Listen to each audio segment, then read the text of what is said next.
साथ ही हमारे चलो जी ये अभिनंदन करें, जोरदार तालियां।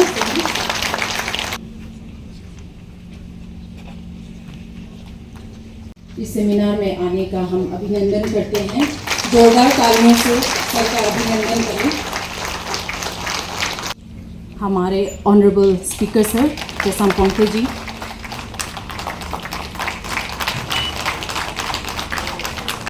खादा और पुष्पगुच्छ देके इस प्रोग्राम में आने का अभिनंदन करें।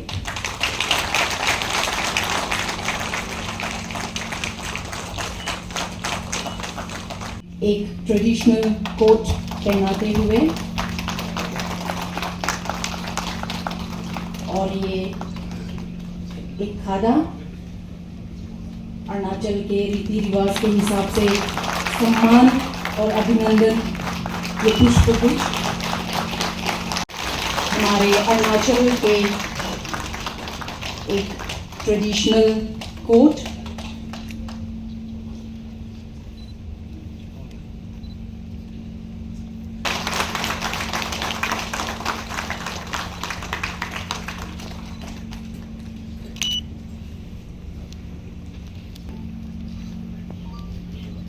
ये अरुणाचल के परंपरा के तहत एक खादा और पुष्पगुच्छ देके सर आपको बहुत बहुत अभिनंदन।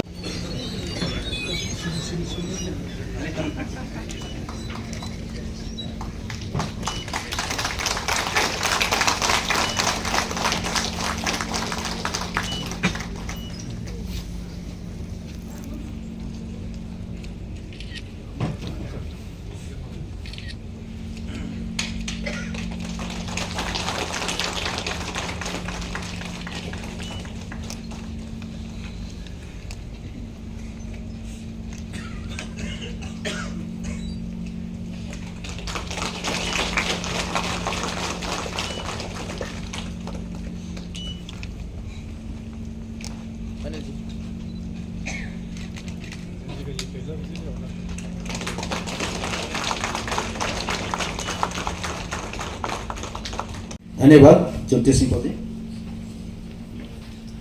सभी को फिर से नमस्कार। And we are a party that has always done what we have said we will do for the benefit of the people and the country. As early as 1984, our organization I represent was formed in 1980.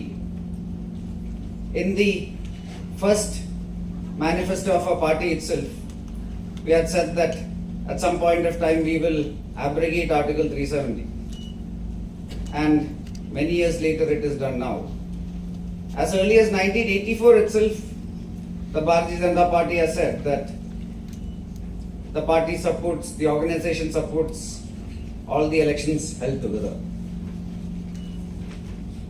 Next.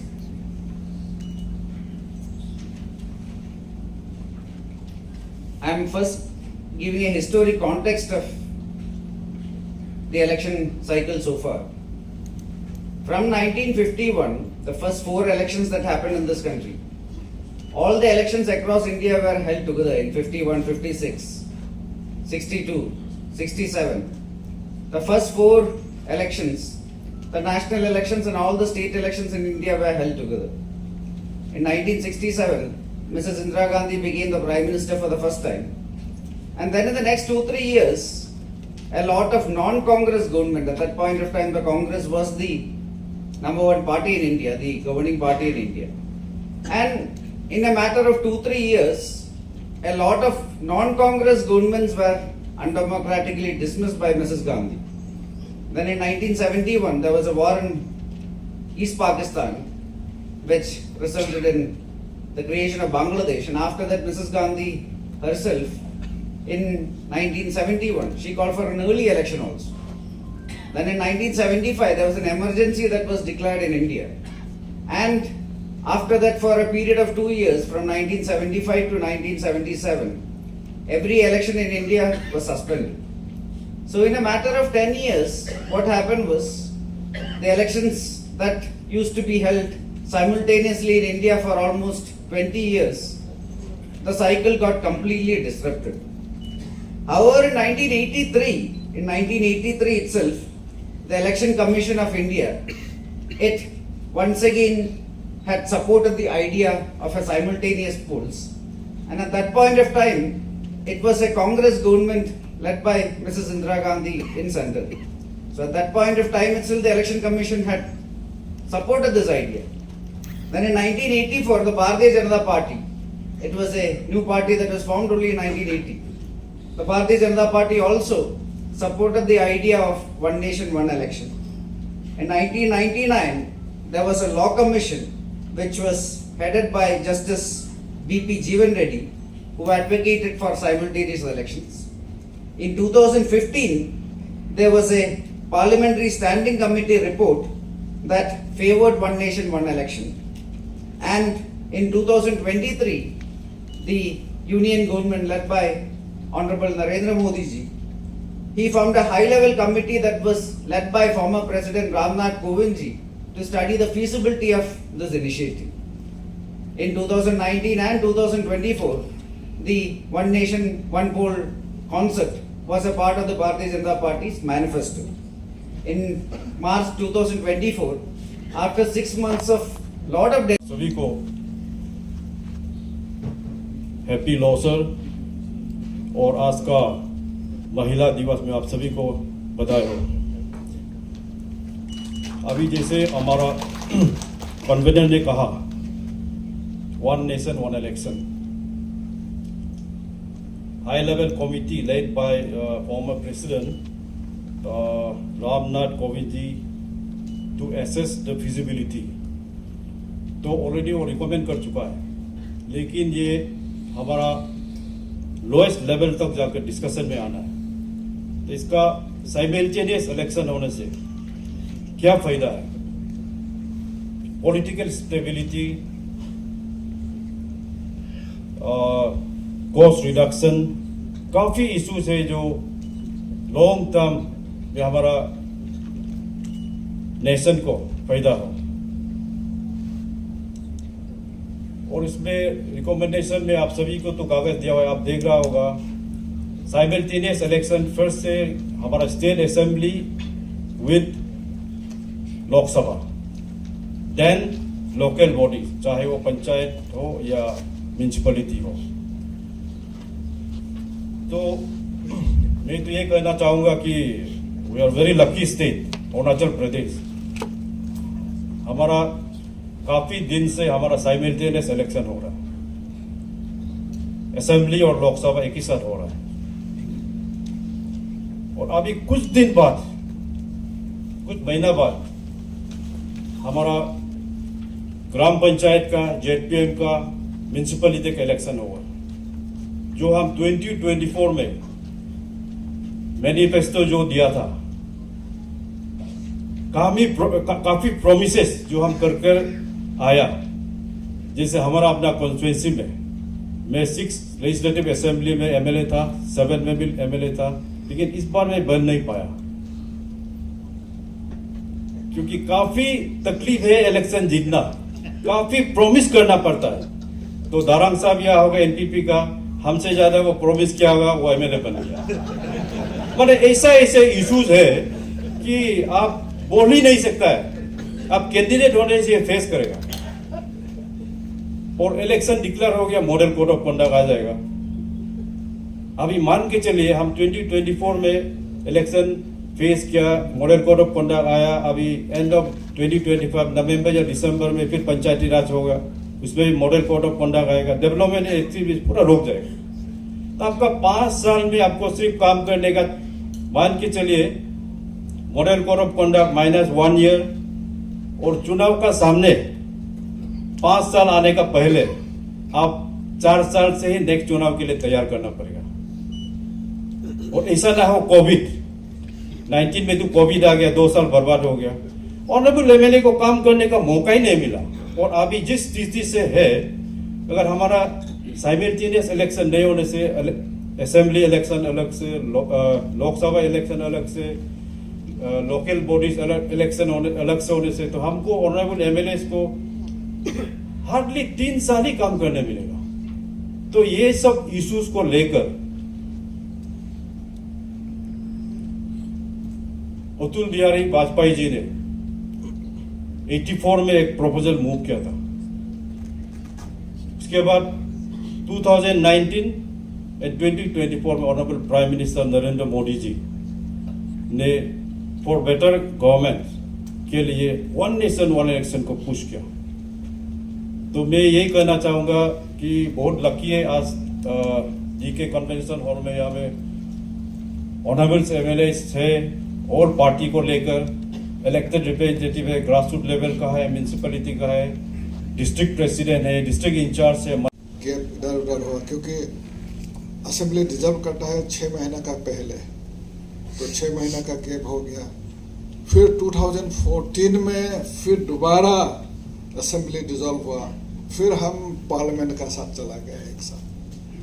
तो इस तरह का अरुणाचल प्रदेश का जो कहानी है, इसका historical context के बारे में हमारा अनिल के एंटनी जी ने बहुत विस्तार से अपने पावर पॉइंट प्रेजेंटेशन में कहा है कि 1951 to 67 एक ही साथ साइमल्टेनियस इलेक्शन हुआ करता था। लेकिन 1967 में 7 का बाद जब कुछ राज्यों में कांग्रेस सरकार का हार मानना हुआ, तो 1971 में इंदिरा गांधी जी ने इसको फिर डिस्टेबलाइज करके अलग अलग इलेक्शन करने लगा। तो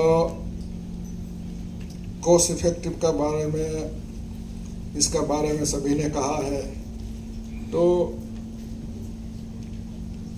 ये जो why does India need one election, one nation one election, इसका बारे में इस किताब में पूरा अच्छा से लिखा गया है। बहुत सारे देशों में ये ऑलरेडी माना गया है, जैसे स्वीडन मॉडल है, साउथ अफ्रीका मॉडल है, effective economic and structural reform है। ये कितना खर्चा होता है, 1.35 लाख करोड़ जो है, आप फ्रॉम 55,000 to 60,000 करोड़ 2019-99 में ये खर्चा हुआ है। और कैंपेन में कितना ब्लैक मनी होता है, कितना खर्चा होता है, पुलिस कोर में हमारे जो पैरामिलिट्री फोर्स के लिए, सिक्योरिटी के लिए कितना खर्चा होता है। तो इस तरह का जितना भी है इकोनॉमिक एंड सोशल इम्प्लीकेशन क्या होता है, इसका बारे में पूरा का पूरा यहाँ लिखा गया है। आप लोग अच्छा से पढ़े इसको।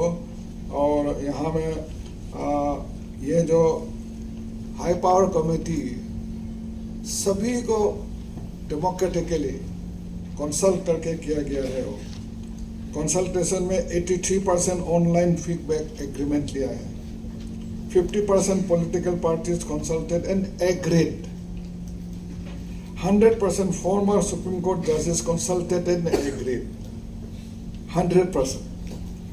75% former Chief Justice of High Court consulted and agreed.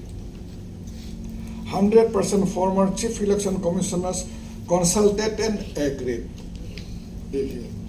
87% plus former election commissioners consulted and agreed. Bar Council of India, ASSOCHAM, CII and FICCI agreed. सभी का समर्थन है इसमें। इम्प्लीमेंटेशन ग्रुप बनाया गया है, इसमें नेशन वाइड कंसल्टेशन चल रहा है अभी। High power level committee recommendation on one nation one election. ये जो अरुणाचल प्रदेश, उड़ीसा, सिक्किम, आंध्र प्रदेश, उड़ीसा, अरुणाचल, सिक्किम, ये ऑलरेडी एक साथ है ही है हमारा। तो मैं भी सहमत हूँ जो हमारा आज नेशनल जनरल सेक्रेटरी आए हैं, आपने जो बोला है, हम सभी अरुणाचल वासी इसका समर्थन में है हम। और हम चाहेंगे कि वन नेशन वन इलेक्शन हो हमारा यहाँ। तो मोदी जी आखिर में कहते कि under our efforts for unity we are now working on one nation, one election, which will strengthen Bharat's democracy, optimize the outcome of Bharat's resources, and propel the dream of a Viksit Bharat towards new progress and prosperity. ये मोदी जी का सोच है, मोदी जी का vision है, मोदी जी का दूरदृष्टि है। मोदी जी हमारे लिए सोचते हैं, मोदी जी नॉर्थ ईस्ट के लिए सोचते हैं। हम जब भी जहाँ भी जाते हैं, जो भी अनुष्ठान में जाते हैं, आज भी हमारा मुख्यमंत्री विस्तार से मोदी जी का जो सोच है हमारा ऊपर, अरुणाचल के ऊपर, ट्राइबल के ऊपर, जनजाति के ऊपर और नॉर्थ ईस्ट के ऊपर उनका क्या सोच है, इंजन ऑफ ग्रोथ कहते हैं। तो उनका जो सोच है, जो वन नेशन वन इलेक्शन, हम सभी नॉर्थ ईस्ट में जितना भी स्टेट है, खासतौर से अरुणाचल प्रदेश, एक साथ कदम पे कदम मिलाते हुए मोदी जी का साथ जाएंगे। हम वन नेशन वन इलेक्शन मानते हुए उसी कदम में हम भी जाएंगे। एक विकसित भारत बनाने में अरुणाचल प्रदेश भी योगदान करेंगे। जितने भी हमारा और जीडीपी ग्रोथ हम योगदान करके एक भारत श्रेष्ठ भारत और विकसित भारत हम बनाएंगे। बहुत बहुत